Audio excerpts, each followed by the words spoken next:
Assalamualaikum warahmatullahi wabarakatuh. Kami dari kelompok 7 yang beranggotakan 4 orang, diantaranya saya sendiri, Erli Windarya Sohyatman, dan juga teman saya, Muhammad Iqbal Farabi. Kedua ada Rizky Rizkullah, dan yang ketiga ada Teresya Putri. Kali ini, kami dari kelompok 7 akan menjelaskan tentang mekanisme counter current. Bagaimana counter current dapat terjadi? Simak video berikut. Ketika asupan air rendah, ginjal harus menghemat air sambil tetap membuang limbah dan ion berlebih.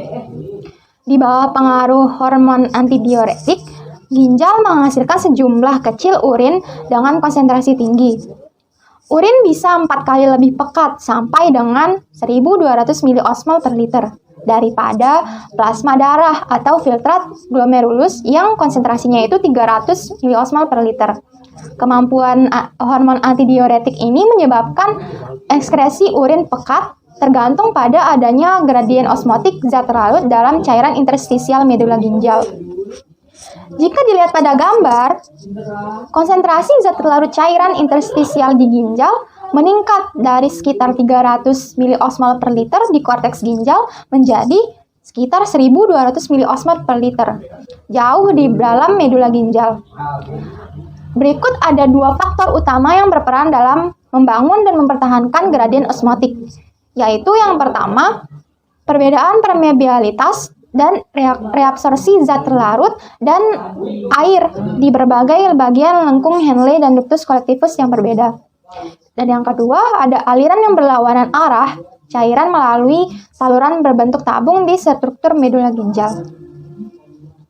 Aliran berlawanan arah mengacu pada aliran fluida dalam arah yang berlawanan. Hal ini terjadi ketika fluida yang mengalir dalam satu tabung berjalan berlawanan dengan fluida yang mengalir dalam tabung paralel terdekat.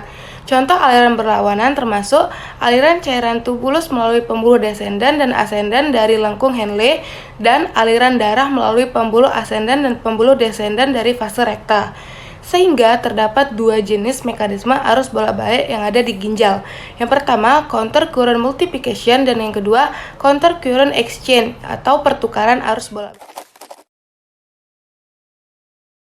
Counter current multiplication atau sistem arus bolak-balik atau berlawanan adalah proses pembentukan gradien osmotik yang meningkat dalam cairan interstisial medula ginjal sebagai akibat dari arus bolak-balik. Pembuluh descendant membawa cairan tubulus dari korteks ginjal jauh ke dalam medula dan pembuluh ascendant membawanya ke arah yang berlawanan. Arus yang berlawanan tersebut membentuk gradien osmotik di medula ginjal. Ginjal menggunakan gradien osmotik ini untuk mengeluarkan urin pekat. Mekanisme counter current multiplication. Yang pertama, secara garis besar, pembuluh descendant sangat permeabel terhadap air, tetapi relatif impermeabel terhadap zat terlarut, seperti NaCl. Kebalikan dari pembuluh descendant, pembuluh ascendant impermeabel terhadap air, tetapi permeabel terhadap NaCl. Ion klor secara aktif memompa filtrat keluar pembuluh ascendant menuju cairan interstisial vertibular yang diikuti dengan aliran ion natrium karena adanya tarikan listrik ion klor negatif. Hal ini, konsentrasi osmotik NaCl dalam cairan interstisial meningkat. Yang kedua, karena adanya peningkatan osmolaritas cairan interstisial, air bergerak keluar pembuluh descendant dan lengkung menuju cairan interstisial tubular melalui proses osmosis. Hal tersebut menyebabkan konsentrasi zat terlarut dalam cairan tubular lebih besar karena zat tersebut berbalik pada lengkungan ANSA Henle. Dan yang ketiga, osmolaritas cairan ini meningkat sampai mencapai konsentrasi maksimum, yaitu 1200 mmol per 1, yaitu 4 kali lebih banyak dibandingkan konsentrasi normal cairan tubuh. Karena filtrat mengalir pada pembuluh ascendant, maka ion natrium semakin berkurang. NaCl berdifusi secara pasif keluar lengkungan di awal pembuluh ascendant. Sedangkan pada saat filtrat melewati pembuluh ascendant, filtrat ditransfer secara aktif. Karena pembuluh ascendant impermeable terhadap air, maka air tidak ikut keluar, sehingga cairan tubular menjadi lebih encer atau hipoosmotik pada saat akan menuju korteks. Kemudian, sebagian NaCl yang keluar dari tungkai ascendant ke cairan interstisial berdifusi ke dalam pembuluh descendant, sehingga hal tersebut memperbesar konsentrasi zat terlarut dalam pembuluh ascendant. Selanjutnya, NaCl baru dalam filtrat glomerular terus bergerak ke dalam inflow tubulus untuk dikeluarkan dari pembuluh ascendant ke cairan interstisial peritubulus.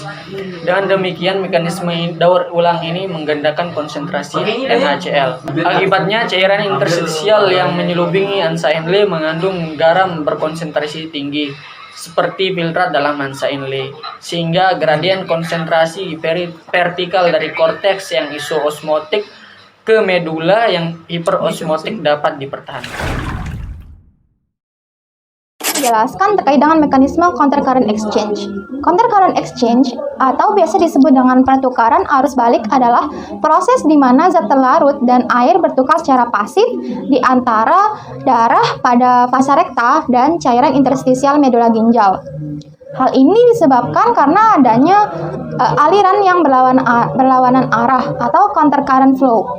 Vasa rekta juga memiliki pars ascendant dan descendant yang sejajar satu sama lain dengan Hansa Henle.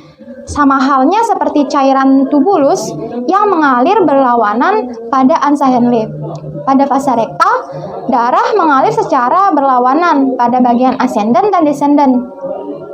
Karena adanya aliran yang berlawanan, memungkinkan terjadinya pertukaran zat terlarut dan air antara darah dan cairan interstisial medula ginjal.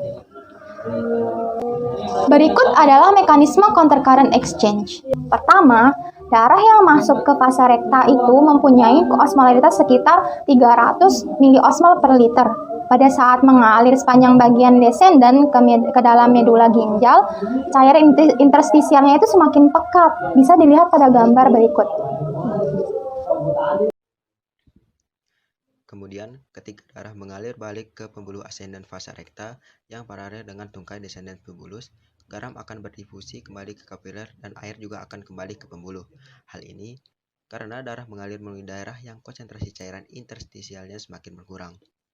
Selanjutnya, karena pertukaran fase garam dan air di antara vasa rekta dan cairan interstisial medular, darah yang meninggalkan medula hanya sedikit lebih hiperosmotik daripada darah yang masuk ke vasa rekta, atau darah yang masuk awal itu 300 dan yang keluar sebanyak 320. Dengan demikian, vasa rekta menyediakan oksigen dan nutrisi ke medula ginjal tanpa menghilangkan atau mengurangi gradien osmotik.